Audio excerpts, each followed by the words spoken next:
जो भी है आज जो टॉपिक पढ़ने जाएंगे वो इसलिए हम ये वीडियो ऑनलाइन वीडियो बना रहे हैं कि बहुत सारे बच्चों का प्री बोर्ड एग्जाम है तो ऑफलाइन क्लास अटेंड नहीं कर पाएंगे, तो उसके लिए ये जरूरी वीडियो बनाना जरूरी था कि उसका क्लास मिस ना हो। तो बहुत अहम टॉपिक पढ़ने जा रहे हैं। टॉपिक है रिफ्रैक्शन फार्मूला हमें फाइंड करना है। रिफ्रैक्शन फार्मूला फाइंड करना है किस सरफेस के लिए? आपको कॉन्वेक्स रिफ्रैक्टिंग सरफेस के लिए, ठीक है। अब ये कहां इंपॉर्टेंट है? तो जैसे अब 5 नंबर में जो बोर्ड एग्जाम होता है, चाहे वो सीबीएसई बोर्ड, चाहे वाईसीएसई हो, चाहे वो स्टेट बोर्ड, इस बोर्ड में 5 नंबर पे सवाल आता है डायरेक्ट पूछने का। लेकिन अब इसका जो फार्मूला आएगा, इस फार्मूला का इस्तेमाल नीट जेईई में नोवेल के बेस पे होता है। तो हम जो भी चीज को पढ़ेंगे थोड़ा कॉन्सेप्ट एकदम क्लियर होना चाहिए, क्यों आया, किस लिए आया, हाउ एंड व्हाई क्वेश्चन रखेंगे, अगर ऐसा नहीं करेंगे तो ऐसा क्यों होना चाहिए, सबका रीजन आपको ये पूछना पड़ेगा। तो चलिए स्टार्ट करते हैं। सबसे पहला आपको क्या निकालना है? Refraction formula. रिफ्रैक्शन किस कॉन्सेप्ट में आता है? यानी रिफ्रैक्शन होने के लिए आपका सरफेस का 2-3 कंडीशन है। रिफ्रैक्शन होने के लिए सबसे पहले सरफेस कैसा होना चाहिए? ट्रांसपेरेंट। ट्रांसपेरेंट मीडियम होना चाहिए, है कि नहीं? ट्रांसपेरेंट होना चाहिए। दूसरी बात, इसमें 2 मीडियम होता है, एक होता है रेयर और दूसरा होता है डेंसर। 2 मीडियम होता है। सरफेस कैसा होना चाहिए? ट्रांसपेरेंट। मीडियम कितना होना चाहिए? 2। बदलाव 2 ला सकते हैं, रिफ्रैक्टिव इंडेक्स μ1 और μ2, वो डिपेंड करेगा कैसे कैसे। चलिए, तो सर सबसे पहले आप क्या करेंगे? सबसे पहले आप क्या करेंगे? रिफ्रैक्टिंग सरफेस बना लीजिए। क्या बना लीजिए? अभी कॉन्वेक्स की बात करेंगे। सबसे पहले क्या करेंगे? Refracting surface. यानी आप एक रिफ्रैक्टिंग सरफेस बनाएंगे।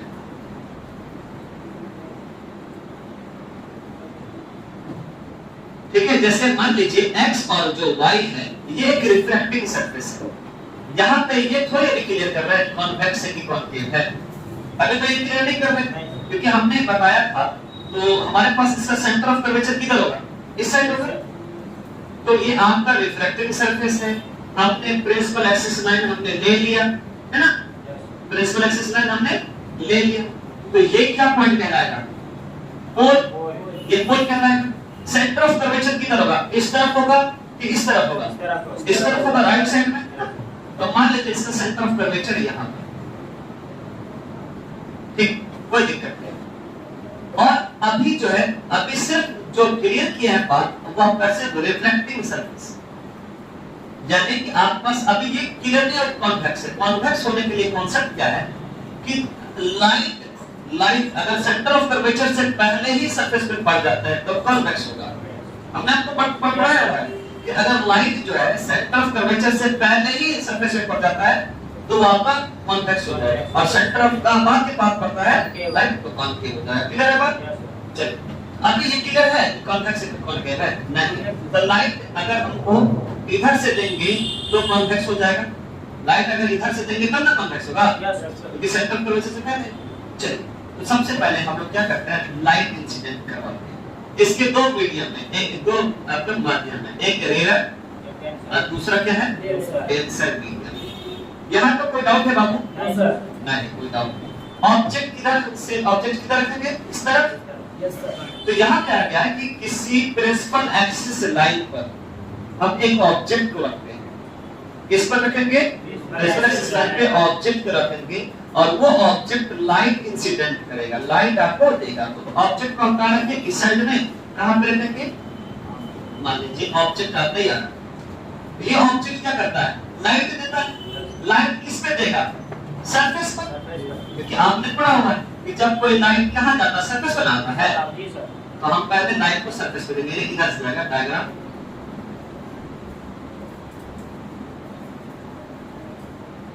आपका ये जो है, यानी ये जो OA जो लाइन है वो कौन सी रे है? इंसिडेंट की रिफ्लेक्टिव? Incident ray. ठीक है, आपने पढ़ा हुआ है कि जब कोई लाइट इंसिडेंट करता है तो जैसे ही सरफेस पे टच करेगा वहां से क्या बना लेंगे? क्या बना लेंगे हम लोग? Normal to the point line. आपने पढ़ा हुआ है कि जब लाइट सरफेस पे जैसे ही टच करेगा हम normal to the point line दिखा देंगे। ये सरफेस हमारा कैसा है? कर्व सरफेस है। तो जैसे ही कर्व सरफेस होता है और जिस पॉइंट पे टच किया वैसा हम क्या करते हैं? हम लोग टेंजेंट की लाइन ले लेते हैं। कर्व सरफेस पे यानी कि स्लोप लाइन, स्लोप पे जो है हम टेंजेंट लाइन टच करते हैं। तो यहाँ पे क्या करेंगे? टेंजेंट लाइन क्लिक करेंगे। अब यहाँ पे normal to the point line दिखाए हैं? नहीं दिखाए। तो चलिए हम लोग लाइट जब सरफेस पे पड़ता है तो इसका जो है normal to the point line जो है यहाँ से ऐसे गुजरेगा, यानी इस सरफेस के 90 डिग्री। तो जब गुजरेगा तो ये क्या किसको टच करेगा? आपको centre of curvature, centre of curvature को टच करना है। यहां तक समझ में आया बाबू? यहां तक सर कोई डाउट नहीं है। यानी आपने देखा लाइट इंसिडेंट किया, यानी कि O है, ये A पॉइंट है, और जैसे ही टच किया सरफेस को नॉर्मल टू द पॉइंट है, नॉर्मल टू द पॉइंट है। ठीक, आगे चलो। अब जब लाइट जब इस सरफेस पे पड़ेगा तो अब रेयर से डेंसर की तरफ जाता है तो टुवर्ड्स अवे होगा या towards normal to the point होगा? यानी इसके करीब आने लगेगा, इसकी तरफ मुड़े, नॉर्मल टू द पॉइंट की तरफ मुड़ने लगेगा। तो लाइट ऊपर की तरफ जाएगा कि नीचे की तरफ आएगा? बेंड होगा कि अवे होगा? बेंड होगा। ठीक है, यानी आप जो है नॉर्मल टू द पॉइंट किए हैं तो इससे दूर भागेगा कि इसके नजदीक आएगा। क्योंकि आपको जब कोई लाइट रेयर से डेंसर की तरफ जाता है, यानी जब एक मीडियम से दूसरे मीडियम की तरफ जाता है तो लाइट बेंड करता है, ना कि अवे करता है। ये नहीं होगा। तो बेंड होगा मतलब लाइट जो है आपका इधर की तरफ आएगा, मतलब लाइट जो है आपका जहां पे टच किया वही आपका इमेज बन गया। हम एक बार लाइट डायग्राम कंप्लीट कर दें। सुनिएगा, हमने रिफ्लेक्टिंग सरफेस लिया x1, वहां से हमने एक प्रिंसिपल एक्सिस लाइन ली, जहां को टच किया सरफेस को वो गोल हो गया, और इस सरफेस को बनाने के लिए सेंटर ऑफ कर्वेचर इधर होगा। लाइट हमने क्या किया? रेयर मीडियम से, यानी कि हमने लाइट इंसिडेंट करवाया। तो पहला माध्यम कौन है? रेयर की डेंसर, रेयर। तो इसलिए इसका रिफ्रैक्टिव इंडेक्स mu1 और इसका रिफ्रैक्टिव इंडेक्स। जब जैसे ही लाइट को इंसिडेंट करवाते हैं तो टच करते ही normal to the point and centre of curvature को कट कर जाता है, और इसका इमेज आपको यहां पे बनता है इस पॉइंट पे। यानी कि जब कोई लाइट रेयर से डेंसर की तरफ जाता है तो हमारा जो बेंड कर जाता है नॉर्मल टू द पॉइंट की ओर। ठीक है, तो अब देखिए यहां आपका इंसिडेंट रे और नॉर्मल टू द पॉइंट के बीच कौन सा एंगल होगा? आई होगा। मतलब इसका इंसिडेंट रे कौन है? ये वाला। और नॉर्मल टू द पॉइंट कौन है? ये। मतलब आपका ये एंगल आई है। और हमारे पास ये नॉर्मल टू द पॉइंट है और रिफ्लेक्शन लाइन। तो अब यहां पे एंगल होगा कि यहां पे एंगल होगा? ये वाला, क्योंकि ये नॉर्मल टू द पॉइंट है, रिफ्लेक्शन लाइन मतलब आ रहा है। यहां तक कोई प्रॉब्लम है? कोई प्रॉब्लम। सर मीडियम दिखा दिया, सरफेस दिखा दिया, लाइट इंसिडेंट करवा दिया, इमेज बता दिया। अब इसके बाद और कुछ बात बताने को है। इन दो एंगल के अलावा तीन और एंगल है। इमेज का एंगल, ऑब्जेक्ट का एंगल, सेंटर ऑफ कर्वेचर का एंगल, तीन एंगल और भी है। यानी कि आपने दो एंगल तो पढ़ा हुआ है, यानी आपने एक एंगल आई पढ़ा हुआ है, दूसरा एंगल आर पढ़ लिया है, तीन एंगल और है। ऑब्जेक्ट का एंगल, इमेज का एंगल और सेंटर ऑफ कर्वेचर का एंगल। देखिए जैसे ऑब्जेक्ट का एंगल ये हो गया अल्फा, है कि नहीं? इमेज इसमें कौन है? ओ है, सी की आई है। तो ये हो गया हमारे पास बीटा एंगल, और सेंटर ऑफ कर्वेचर हो गया। कोई दिक्कत? अच्छा सच में बताओ, समझ में आ रहा है आपको? चलिए सर ये एंगल भी क्लियर हो गया। अब हम लोग मेजरमेंट देख लेते हैं। सारा डिस्टेंस कहां से मेजर करते हैं? पोल से मेजर करते हैं। ठीक है, हम लोग मेजरमेंट में देख लेते हैं। तो ये ऑब्जेक्ट है, तो पोल से ऑब्जेक्ट का डिस्टेंस क्या होगा? u। क्या आपने 10th में पढ़ा होगा कि ऑब्जेक्ट डिस्टेंस को u से डिनोट करते हैं। e अब या पोल से सेंटर ऑफ कर्वेचर की दूरी किससे डिनोट करते हैं? किससे करते हैं दूरी को? सेंटर ऑफ कर्वेचर है, मतलब रेडियस। और ये हमारा क्या है? इमेज है। इमेज को किससे? ये सब चीज आपको याद होना चाहिए। f को फोकल लेंथ बोलते हैं, फिर u को ऑब्जेक्ट डिस्टेंस बोलते हैं, d को इमेज डिस्टेंस बोलते हैं, r क्या है? रेडियस ऑफ कर्वेचर है। जहां पे इमेज बनेगा d से डिनोट करेंगे, जहां पे ऑब्जेक्ट होगा u से डिनोट करेंगे। क्लियर है बात? समझ रहा है आप? सर आप दूरी संभाल। अच्छा, यानी कि पता चला कॉन्वेक्स रिफ्लेक्टिंग सरफेस से रिफ्रैक्शन हो रहा है। इसको देखते हुए हमको रिफ्रैक्शन का फॉर्मूला निकालना है। तो बताइए रिफ्रैक्शन का लॉ, रिफ्रैक्शन के अंदर में कोई साइंटिस्ट ने लॉ भी दिया था। वो कौन सा साइंटिस्ट था जिन्होंने लॉ दिया? किस साइंटिस्ट ने लॉ दिया? एसनेल साहब ने। ये 10th में पढ़े होंगे, रिफ्रैक्शन ऑफ लाइट या प्रकाश का अपवर्तन, उसमें एसनेल साहब ने लॉ दिया था। याद आया बात? एसनेल साहब ने क्या कहा था कि म्यू बराबर sin i upon sin r। पढ़े कि नहीं पढ़े? क्योंकि रिफ्रैक्शन ही तो निकालना है, तो रिफ्रैक्शन का लॉ एक ही साइंटिस्ट दिया था जिसका फॉर्मूला ये होता है। चलिए अब हम लोग लिखेंगे। देखिए आपको करना क्या है, लैंग्वेज डायग्राम के बाद लिखना है, इसको ही देख के लैंग्वेज लिखेंगे, लैंग्वेज लिखने के बाद एक्सप्रेशन करेंगे। तो चलिए आप लैंग्वेज को लिखवा देंगे बाद की बात।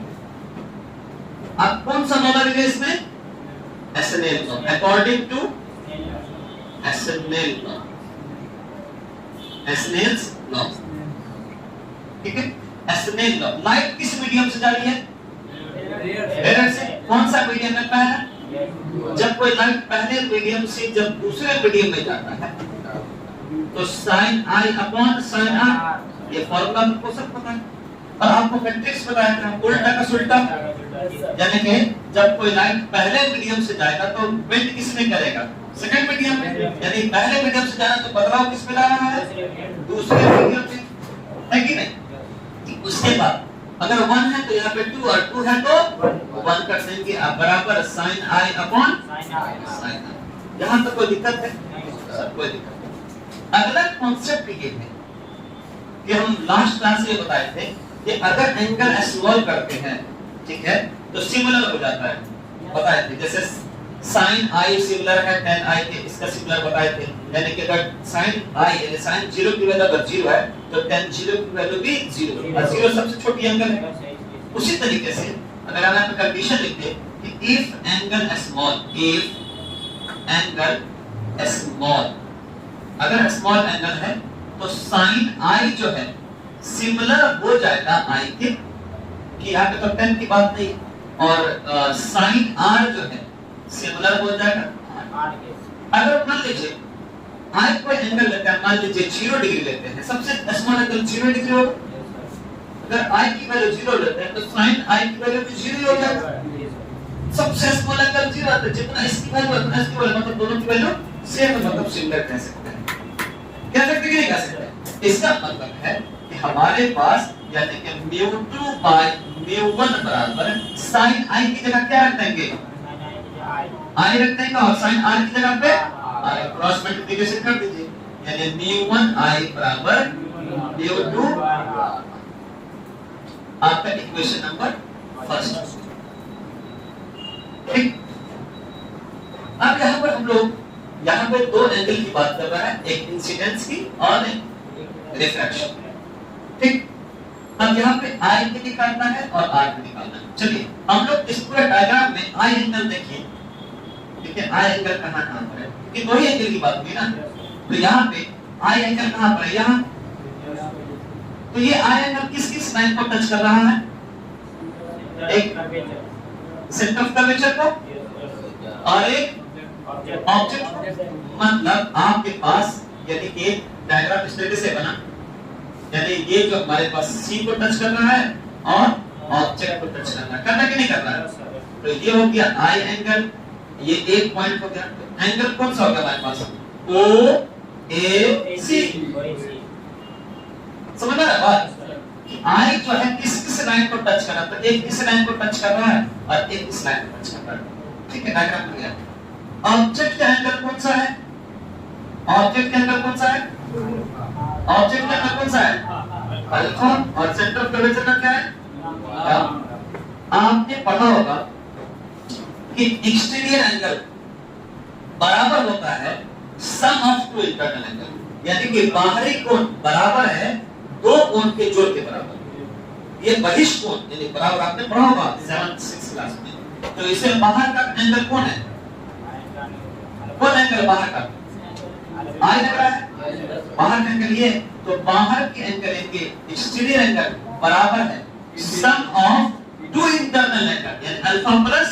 क्लियर है बात? ठीक है, आपको I पता चल गया। अब R को देखेंगे, R किस किस लाइन को टच करता है? एक C1 लाइन को और एक I1, फिर इसका डायग्राम बनाएंगे। मतलब आपको जो है यानी कि आपके पास एक जो है इस तरीके से आपका डायग्राम बनेगा, ठीक है। यानी कि जो है यहाँ पर ये तो पॉइंट ए हो गया, ये C हो गया और ये I, यानी आपके पास R एंगल यहाँ पर है। अब हमारे पास C का एंगल कहाँ पर है? C का एंगल कहाँ पर है हमारे पास? गामा का, और इसका एंगल कहाँ है? ठीक, 3 एंगल हमारे पास है। तो यहाँ पे देखेंगे कि हमारे पास बाहर का एंगल इसको बना कौन कितना एंगल होगा हमारे पास? इन ट्रायंगल नहीं IAC R में निकालना है, तो R के लिए IAC, ठीक। अब इसमें देखेंगे बाहर का कौन कौन है? ये gamma equal to R plus beta. हमको फाइंड क्या करना है? R को रहने दीजिए, ये उधर चला जाएगा तो क्या हो जाएगा? गामा माइनस बीटा हो जाएगा। तो R बराबर क्या हो जाएगा? Gamma minus beta. क्लियर है बात? तो यहाँ पे आपने देखा कि I और R cos, तो आपने I और R जो है यहाँ पे दोनों निकाला, यहाँ तक कोई डाउट नहीं है। अब क्या करेंगे? इन दोनों की वैल्यू इक्वेशन फर्स्ट में पुट कर देंगे। तो हम लोग लिखेंगे अंग्रेजी में putting the value of I and R in equation first। ठीक है, वीडियो है बाबू। तो आप यहाँ पे देखेंगे कि पहला जो इक्वेशन है μ1 I बराबर μ2 R प्लस जहां पे μ1 है, अब I है तो I की जगह क्या लिखेंगे? अल्फा प्लस गामा बराबर, और μ2 R की जगह पे क्या लिखेंगे? Gamma minus beta. अब इसको भी छोड़ देंगे। अब यहाँ पे एंगल सब बहुत एंगल कह रहा है, अल्फा है, बीटा है, गामा है, यानी इस एंगल को भी डिफाइन करना है। और सब के लिए कौन डिफाइन करने वाला बात है? ये कि सबका जनक कौन है? ये अगर पोल ही नहीं रहेगा तो कम होगा नहीं होगा, तो सबका जनक ही है। अब देखिए कि कर्व जो लाइन है, यानी कि जो आपका कर्व जो लाइन है, यानी कि जो P है, ये ऐसे आपका ये कर्व में है, देखिए है ना। तो कभी भी आपका कर्व लाइन जो है एंगल आपको डिफाइन नहीं करेगा, क्योंकि आपको कर्व लाइन डिफाइन नहीं करेगा। उसके लिए कोई ना कोई स्ट्रेट लाइन चाहिए। एंगल डिफाइन करने के लिए स्ट्रेट लाइन चाहिए। जैसे आप मान लीजिए आप कर्व तो बनाए, लेकिन डिफाइन कौन करता है? ये करता है स्ट्रेट लाइन, ज्यादा इतना बड़ा। उसी तरीके से हमारे पास यानी कि पोल के लिए, यानी कि अल्फा के लिए चाहे बीटा के लिए चाहे गामा के लिए, पोल जो है एंगल डिफाइन नहीं कर पाएगा। तो सर डिफाइन करने के लिए हमें क्या करना पड़ेगा? तो हमने कहा कि एक परपेंडिकुलर लाइन ले लीजिए, यानी एक परपेंडिकुलर लाइन, ध्यान दीजिएगा परपेंडिकुलर लाइन, यानी इससे बिल्कुल नेग्लिजिबल डिस्टेंस पे, बिल्कुल सटा एक परपेंडिकुलर डिस्टेंस ले लिया, जिसका नाम हमने रख दिया P। परपेंडिकुलर लाइन है कि नहीं? अब ये एंगल सबको डिफाइन सेट कर देगा। परपेंडिकुलर ये पोल और P जो है बिल्कुल आपस में नेग्लिजिबल डिस्टेंस पे, मतलब मिनिमम डिस्टेंस पे है, काउंट नहीं कर सकते मान लीजिए। तो आप जो है ये 90 डिग्री है, तो 90 डिग्री इसके लिए भी होगा, 90 डिग्री इसके लिए भी होगा, 90 डिग्री इसके लिए, सबके लिए इक्वल डिफाइन कर दिया। क्यों लिए? क्योंकि ये परपेंडिकुलर लाइन क्यों लिए सर? इसलिए लिया गया कि हमारे पास अगर पोल लेते, अगर ये परपेंडिकुलर लाइन नहीं लेते, पोल रहता तो एंगल डिफाइन नहीं होता। एंगल को डिफाइन करने के लिए, एंगल को क्लियर करने के लिए हमको एक स्ट्रेट लाइन निकालना पड़ा जो परपेंडिकुलर फॉर्म में दिखता है। ए बी जो परपेंडिकुलर है, अल्फा के भी, बीटा के भी और गामा के भी, है कि नहीं? सबके लिए 90 डिग्री बराबर है कि नहीं? तो सबके लिए एंगल डिफाइन हुआ कि नहीं हुआ?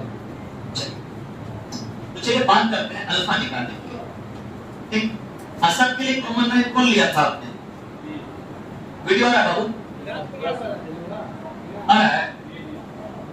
आप ए बी लाइन ले लिया, आपने ध्यान से थोड़ा देखिएगा इसको, ए बी लाइन ले लिया जो 90 डिग्री है ना। ठीक, अब यहाँ पे देखेंगे आपको अल्फा है, अल्फा किधर है? इधर की तरफ है कि नहीं?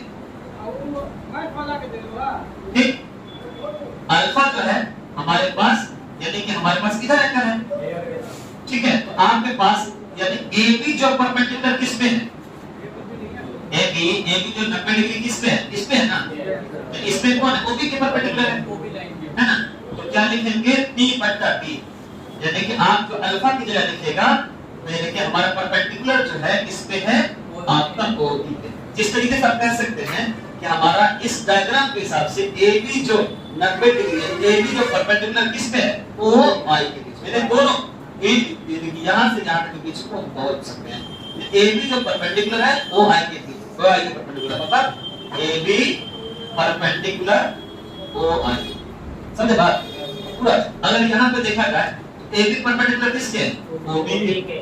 अब यहां पे ये अल्फा एंगल ये नोट कर रहा है, अल्फा एंगल ये बता रहा है, तो ये लाइन कौन सी लाइन है, टेंजेंट की लाइन। टेंजेंट की लाइन क्या होता है, P बटा P by B, P by B है कि नहीं। अब देखिए बीटा की बात करते हैं, बीटा किधर है मेरा, बीटा किधर है, बोलिए राइट साइड में आई की तरफ, आपका ये आपका आई की तरफ बीटा एंगल है। अब बताइए AB परपेंडिकुलर किसके है, AB परपेंडिकुलर किसके है, BI के या IB के, है कि नहीं, क्लियर है बात।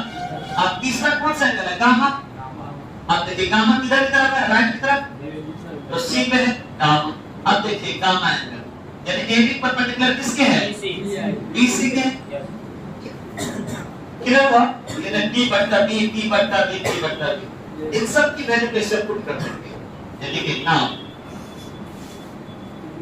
μ1 अल्फा की जगह पे लिख देंगे AB by OB plus gamma की जगह पे AB by BC is equal to μ2 into AB by BC minus AB by BI।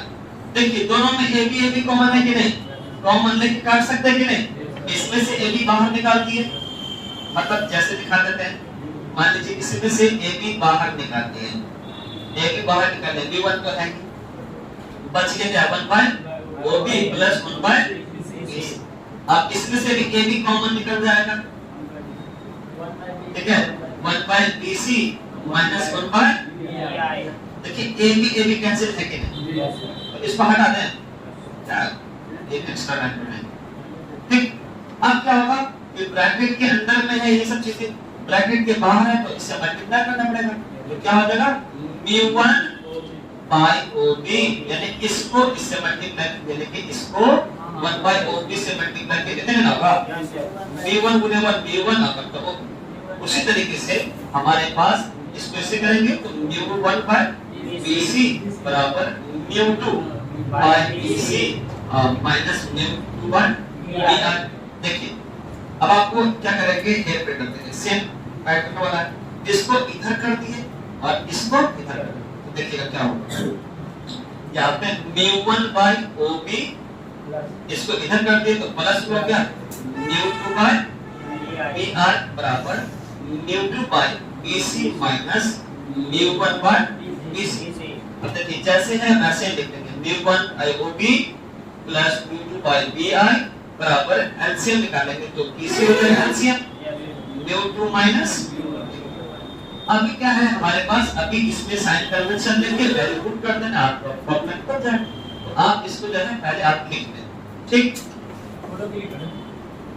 आप पहले इसको लिख लें।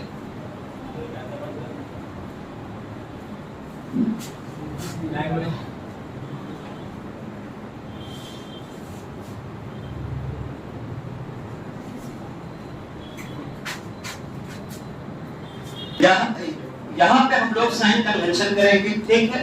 तो साइन कन्वेंशन में मामला दिया आता है कि आप लाइट के साथ अगर चल रहे हैं तो पॉजिटिव, मतलब साइन कन्वेंशन हम लोग कर लेते हैं। कन्वेंशन क्या क्या दिया हुआ है, OB,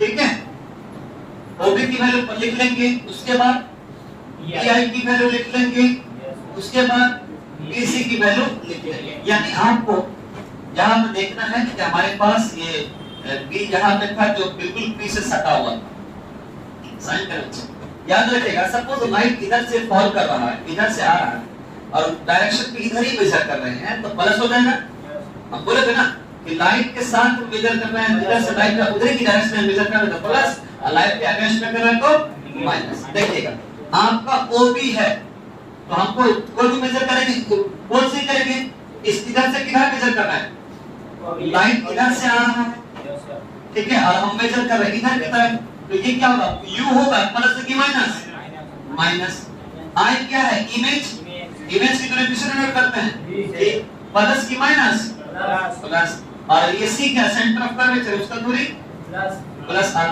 ठीक है। अब इन सब की वैल्यू को इसे पुट कर देना है, जो आपको दिया हुआ इसे पुट कर देंगे, मतलब देख